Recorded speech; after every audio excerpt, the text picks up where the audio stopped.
All right. Live in effect from east to west, Amazon, AMA, Ask Me a Lot of Questions. Welcome to the show. I'm your host, Michael Marr. This is the other host, Brett Bohannon, and it is 2023. We do not have flying cars yet. It hasn't happened, but I'm hoping that at some point it will happen. Welcome to the show, Brett. Flying cars, huh? We'd probably just do this live with each other, like an hour flight, a couple hours, boom. Yeah, Yeah, I mean, boom. I'm a little disappointed that we haven't gotten the cars that we had asked for yet. I feel like we're kind of owed those cars, you know? I agree, but I think like last year, late 2022 was George Jetson's birthday or Oh, something. was it? I think we have about another 30 to 40 years, according to George Jetson and the Jetsons. Okay, so we got a little time. Yeah, we got some time. Like when Cool. our kids flying cars. Okay, I doubt. I feel like kids don't even want to drive cars anymore. They just maybe want to Uber places because that's cool. I don't know. I'm not a kid anymore, so I don't know. So this show is all about Amazon, and we answer questions that people might have about Amazon. And you can watch live or you can watch the restream. Doesn't matter. Either way, we're talking about Amazon. One of the things that when on the last show that we did, which was the inaugural show, someone that was on the show had mentioned that they like talking about market share and understanding what your market share on Amazon looks like can be, I think, a great way for a brand to know how they're performing and competing with others on Amazon. Now, we all know Amazon doesn't give us direct sales metrics of other people, of other performers. We get our own in terms of sales and sessions and conversion rate.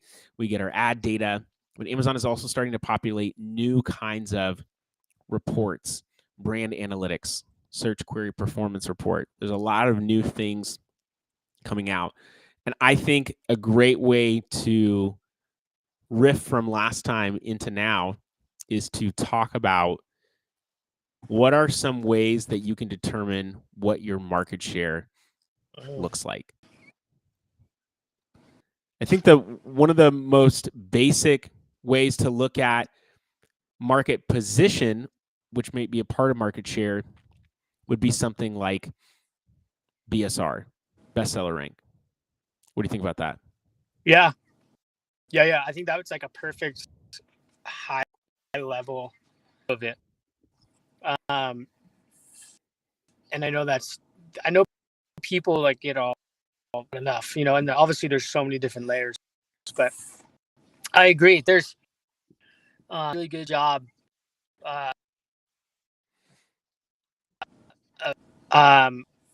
Basically, like what percentage you are in that particular category. So, if you had to keep I recommend it to everyone. I think it's awesome, but it gives you the opportunity to say, hey, you're in this percentage of this category.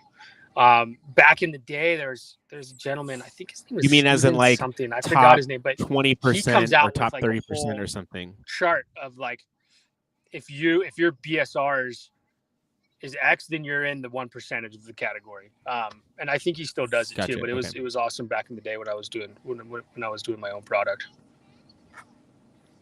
So you're saying looking at BSR to say out of all the products in here, if you're in the top 1,000, then that would be like the top 1%, 2%, 10%, whatever the case might be. That's how you're calculating it. Is that right? Are we getting some connectivity issues? Hello. Well, while Brett is trying to connect in his car. Oh man, I lost you. Shoot, And sorry, my volume went away. and we are seeing his car. I think BSR, for anyone that doesn't know, a lot. I mean, I think honestly, most people probably know, but bestseller rank is your rank and your performance in a specific category. So if you are Can you in hear me? health and personal care, yes, I can hear you. If you're in health and personal care, you have a lower number, like a 10, 9, 8. You are the top. So the lower number, the better. And when we look, can you hear me now? I lost all volume. I can't hear you, Michael. I don't know what's going on. It was working fine. Okay. Well, when we look at that higher number, that tells you where you're rated in the category compared to other people. So it doesn't tell you how much sales other people are getting, but you could think about it comparatively. If you are ranked, 10,564, and you see someone that's ranked 2,000, likely selling a lot more than you. And one thing that seems to be the case is when you're ranked in a much larger number, like 200,000, 300,000, that change in one position, like 200,000 to 1,900, 199,999, that kind of rank change is not going to make a big difference in terms of sales. It could be one sale, it could barely, it could be not half a sale, but it could be very, very small amount of sales. But when you start getting up to the smaller numbers, the higher rank, like 1,999, 998, you're going to see bigger differences in unit measurement and sales velocity that's going on. So it's going to be a lot more competitive in that top category. And that also, when you look at a top category like health and personal care, there's a lot of subcategories as well. So you could rank highly in your subcategory, but that doesn't mean that you're selling the same velocity of units that you are selling in a top category tier. So you hear us now at all, Brett? I got you. I don't know what happened. I just X'd out and came back in, and it was Okay. totally fine. So I apologize about that. So how are you how is that person? I think you said Brandon was his name, or no? What did you, Steven, Justin, some guy's name that was calculating BSR and top tier percentage? Yeah, I don't know. He's been doing it for years and years and years. I have no idea how he does it. Truthfully, I wish I could tell you, but is he looking at like compared it to how is he? You don't know how he's calculating the percentage of people? He's probably pulling it from Keepa or some kind of API or database that shows how many products are within the category. I mean, there's like Smart Scout can do that too, where it just shows you how many products are within the category, and then kind of figuring out based on the BS. Brett's got a little kiddo with him, so he's figuring stuff out. Yeah, I do have my little one. She's watching Coco Melon right there, but we were just snowboarding. So, my guess is it's the amount of products within that category, and then basically saying if your BSR is XYZ, then it's going to be within that certain percentage. It's just I would assume it's just that simple math. So one of the things that I looked into recently and have just toyed around with a little bit was the search query performance report. Sorry, I had a cough there, recovering from a little sickness, but the search query performance report is interesting because it's now giving you search terms and it's giving you clicks, it's giving you add to carts and purchases, not just for your brand and per item, per ASIN on that term, but it's also giving you compared to the category. And so when we talk about market share, I think looking at how you are doing performance-wise compared to the rest of the market, that can give you an idea of how much of the share you're actually getting. And in a really big competitive category, let's say consumer electronics, getting 8% or 0.5% of the market could be really, really powerful for you compared to, a market like garden hoses, or let's say lawn and garden. Getting 10% of that market might be a lot easier than even getting 0.5%, 1%. of a bigger market. Any thoughts on that, Brett? Yeah, I think the search query performance report is like it's so much information. Um, like Like information overload? for me, it is. Yeah, I think there's a lot of no. There's it's. I mean, it's a good thing. We got a little kid talking. It is a lot of information for anyone that's looked at the data. There's a ton of different information that's there. You're seeing your brand's performance. You're seeing the category performance. You're seeing clicks. You're seeing even like same day shipping speed on certain items. Yeah, there's it's downloadable now. I think there's in the future we're going to see it where it can be twisted into so much good information. I mean, if you put it into an Excel sheet and you do some master wizardry stuff, you can like literally be like, okay, this is how far I am away from being in the top spot. How many items do I need to sell? What do we need to do? And you can basically create a roadmap from that. Um, I think it's going to be it's very powerful. And me personally, I'm not that like great at Excel and all that, but all those people that have that kind of wizardy mindset that can get that data and tweak it and make it tell a story like that, well, it's gonna be it's a powerful tool. So I don't know a ton about the API. That's not my area of specialty, but I think something like that, having software companies, SaaS companies having access to something like that in the API would be a great tool to be able to aggregate data and put it into a visual representation and turn it into something. So I think future is definitely moving towards data analytics on Amazon. You heard it here first on From East to West. Data analytics is the future of Amazon. Breaking news. No one knew that. Nobody knew that data was important. But when we're looking at it now, I think what are some of the important things from your mind, Brett? And I'll mention something too, to point out when you're looking at the report. And I would say looking at actual terms that are getting you the most sessions, determining if it's branded terms or if it's general category terms, looking at the things that are really driving a lot of traffic to your site to your PDP, that can give you just that's the term level, that can give you an idea of how recognized your brand is, but also how well you're doing in terms of the market. Because if most of your traffic is branded traffic, you're not really competing in the overall Amazon market. You're just securing your brand that's already there. Yeah. Yeah, I think that's pretty spot on. I mean,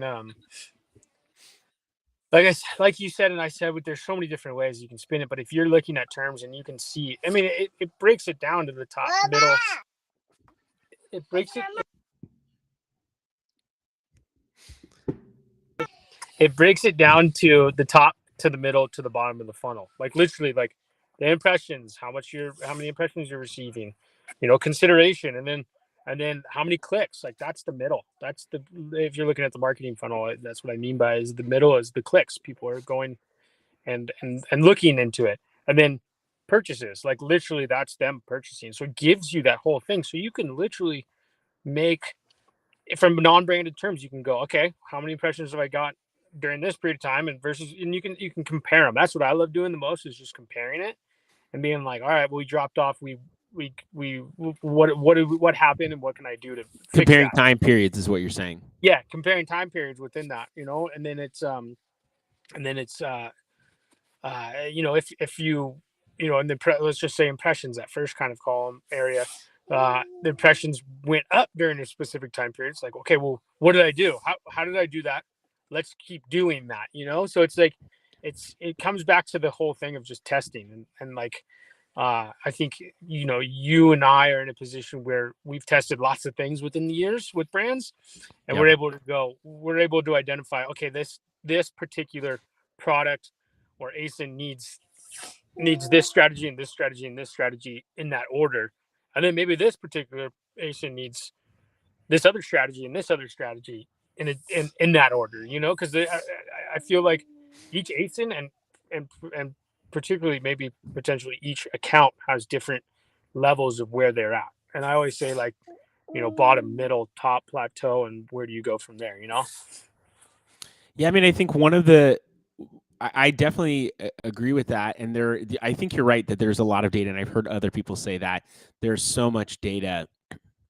So being able to pick out what you're going to work with can be important. And honestly, when I look at just business reports in Amazon, which gives you breakdown on an ASIN level, I feel like looking at the comparison to your other items in terms of like session share and things like that, I always felt like that was kind of superfluous information. Other people might be using it for something specific, but I was really looking for overall sessions, sales, units, conversion rate, things like that. Those were the things that were really, that's the data that was really causing me to make decisions on, should I adjust this listing? Should we update creative? Should we be sending traffic to this listing? All those kinds of considerations. So when I have extra data, is it really something that's moving the needle for me? Is a question I'm asking. But something that's always been an issue on Amazon is knowing spikes, or when you have really great performance or even really poor performance, being able to narrow in and dissect and say, why is this thing happening this way? And I think the search query performance report is something that is allowing us to start actually being able to tell, hey, there was a drop off in impressions of my brand. There's a drop off in searches for mechanical pencil, and I guess people aren't wanting mechanical pencil, or maybe it's a seasonal thing. And as you start tracking those things over a longer period of time, you're able to find trends. And that's where I feel like a lot of work on Amazon is done around trends. What kind of trend are you seeing? Are you seeing a trend where, let me break it down this way. I have clients who say, oh, I saw a really big spike in sales today. What happened? It's hard to say unless you're seeing a long-term trend. And so this is a way to help us analyze and pick out some of those short pieces, but also look at some of the longer trends and say, okay, is this a shift that's long-term? Kind of like looking at, on Google, looking at Google Trends and saying, hey, what's the volume of this keyword?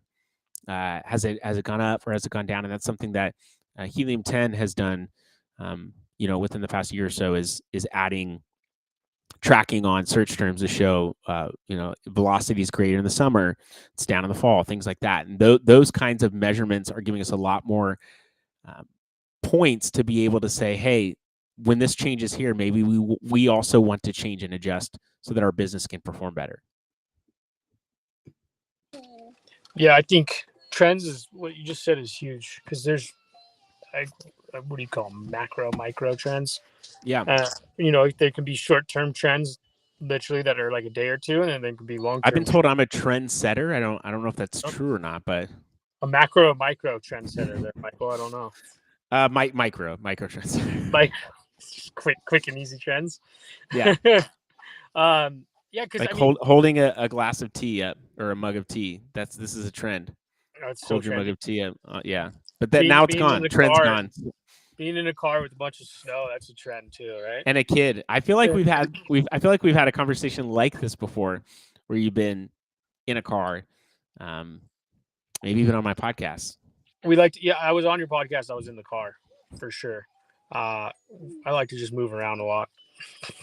You're moving or shaker, but trends is how we look over a period of trends. Are, I think, the things for me that I'm looking at and saying, okay, what is the trend here? Are we seeing something move in the right direction? Even when you're looking at like advertising, are we seeing ROAS move in the right direction? Or profitability, are we seeing it move in the right direction? We may not be profitable at this point with this specific product or overall as a business, but are we seeing the trend move in the right way? And that can help us to make decisions ahead of time that are more intelligent. It's funny because when you spoke of trends, the first thing that came to my mind is like social media trends or something like that. But like I like that aspect of trends more. It's trends of the data of your sales, or trends like what's occurring and what did we do during that? I think it's just all those pieces, because you're saying, hey, what? Because you look at it and numbers don't lie. You can go, okay, impressions were up and they keep going up. What's going on? And then you can just look at all the things that you're doing right, and you literally create a playbook for that. I think it would be great to be able to, I'm sure some people would love like down to the minute data. And when data lags on Amazon, people talk about it on LinkedIn, people are noticing, hey, business reports is lagging behind, ad data is incorrect. And I don't know that we'll ever get it. I mean, maybe when the flying cars come around, we will actually get live, up-to-date, accurate data. But we're often looking at historical information. Well, speaking of, and having to make adjustments based on that. Yeah, speaking of that, I guess sales have been inflated for the month of January. There's some news going on around that. Okay. Some of the big Let's talk about that. Some of the big SaaS providers are saying they're able to fix it. I guess I don't know. I first heard of it on Twitter the other day. And then what is Twitter? Twitter, the tweet space. Oh, tweet space. Okay, gotcha. Tweetsville. Heard of it there, and then heard of it again yesterday by the same guy. And I guess a couple SaaS providers are mentioning that yes, it is in fact correct. It seems like the SaaS people are able to correct it even before Amazon is, which is kind of interesting. Again, I don't know too much detail about it, but that's what I've heard. I do have an account that's doing some extremely well numbers for January, above normal, but not above they're good, So it's kind of like we were just like, oh, this is great, but it's nothing out of the ordinary, which is kind of interesting too. And then also, I'm sure you've seen that, and some other people have, is that with the overspend that recently occurred, they're starting to give refunds for that too now. They are. Okay, that was something that a lot of people had questioned and said, hey, are we going to see these refunds? Because that's not always something that does happen. So you've heard that brands are actually getting refunds on overspend. I'm going to take that as a yes. Did you just hear what she said? No, I didn't. Okay. And now I want to know. She basically, I'll say it. She said she has to go poop. Oh, who doesn't have to go poop? Am I right? That's my little 3-year-old. Look at her. She's cute. She got on the snowboard for the first time today. Sorry, we're going off topic. But yeah, they are. Hold on, I'm going to put a mute on. You go. Yeah, I mean, Amazon is a big company, and I've heard Bezos say in the past, although I know he's not the acting CEO, but he said we have to make bigger leaps, we have to take bigger risks and make bigger mistakes. And I don't think ad reporting is the kind of mistake necessarily that they're talking about. But I think one of the things that Amazon has been known for from a brand or a seller's perspective is not always being the best partner when it comes to selling. And that's because they are very focused, hyper-focused on customers. They want to be the most customer-centric company in the world. I like to tie everything back to that. Why are things ranking the way that they are? Why is this search algorithm working the way that it is? Why are Amazon's rules the way that they are? It's all about hyper-focus on the customer, which I can appreciate. But I think being able to provide refunds like that is a big, and taking that step is a step in the right direction for Amazon to be more of a trusted resource and be a better partner for brands as they're selling. Yep. Totally agree. Sorry, the wife came and grabbed the kiddo. The big kids took a little while. But yeah, I think it kind of comes to the fact that you're like, Amazon's just like everything else. Their stuff messes up, and it's funny because people give them slack, like they're like, well, it's a large company, things shouldn't mess up. It's like, I don't know. Look at all the times it hasn't. Yeah, look at all the times it hasn't, but it's also sexy and cool to talk about it when they mess up, and I mean, I get it from a brand standpoint, like, hey, we overspent, we want a refund back. And so I think they're right to say that. But Amazon is a big target. I've seen news articles where it's like, well, there's 4,000 fraudulent items on Amazon. It's like, out of all the millions, we're talking about less than 1%. Like, I think we're doing okay. You know what? They've done a lot better since I think in regards to that aspect of the fraudulent stuff. I think they're doing a lot better. Well, I'm just backing up your point about it's an easy target. You know, it's easy to they're big target, so it's easy to throw a dart and hit. Yep. It's easy to hit Amazon when you're talking about them. Yeah. Okay, cool. Yeah, it's fun to talk about the elephant in the room. You know, I guess, sort of say. Are you calling me fat? Nope. Amazon's the elephant in the room. Okay, gotcha. Okay, yeah. Never. I just have a big head. That's all. Come on. Yeah, I mean, there's. I will say this: Amazon does get a lot of flack sometimes, but I think they've made leaps and bounds, improvements wise, as a partner. They're offering more analytics like search query performance report, like brand analytics, and that's stuff that you can turn into something even and use off Amazon. You know, taking your audience demographic and brand analytics and turn it into something on social media. Not that you don't already have that information, but now you could maybe run Amazon specific ads to a certain demographic that you know are buying on Amazon, and that's going to be to drive the most traffic to Amazon and get those most purchases. Then you use something like Amazon attribution to track those purchases and then get a referral bonus back.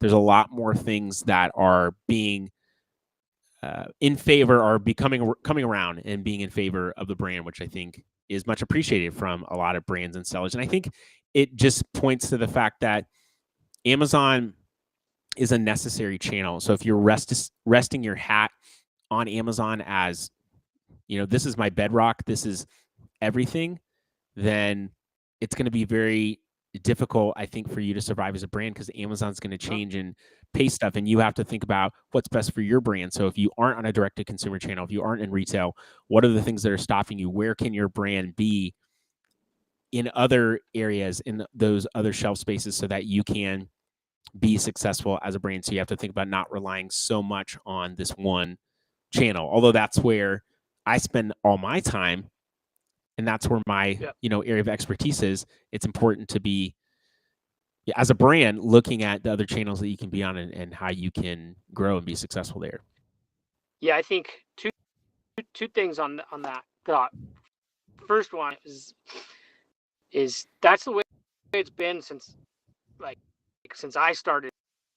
Like that's what everyone back then was kind of like. Don't rely just on Amazon. Don't rely just on Amazon. That kind of echo chamber hasn't stopped, and it's smart to do, and this brands and all that, brands, bigger brands, small, medium size, and enterprise, that it's an important channel.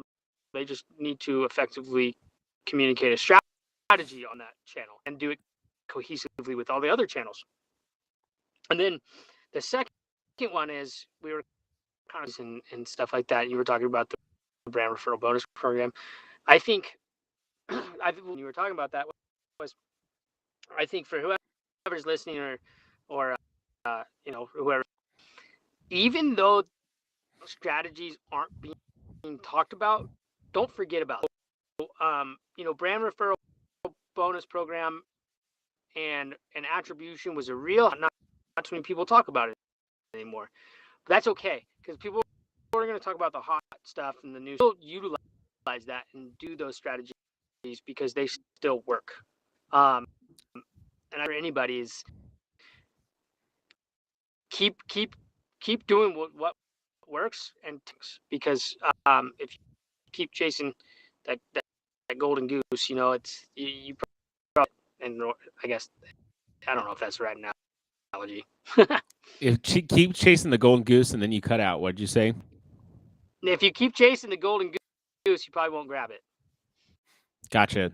I think that is a great way to end this, and to summarize, say, take advantage of all the opportunities that you have on Amazon, because there are programs that Amazon releases that sometimes don't get as much airtime, but they can still be successful things, or it could be something that Amazon starts to push more later on down the road, like posts. That's something that we do with all of our brands, is feeding that channel. Whether it's something that works or not, you get a better understanding of where Amazon's going, and you're more plugged in and connected in that way. So Thanks for joining us today, Brett. I hope that your little one got to go poop, and it was a good time. Yep, her mom got her. Good to know. But thank you for everyone that joined us. And if you're watching us on the replay, please subscribe on YouTube or follow Brett and myself on Twitter at Michael J. Marr, at Amazon with Brett, and ask us questions. We got forms, a form that you can fill out to ask questions for next time. We'll continue to see this and keep this going, but it's an open conversation to talk about Amazon and ask me anything. And by me, I mean us, and by we. So AWA, ask we anything. Over and out.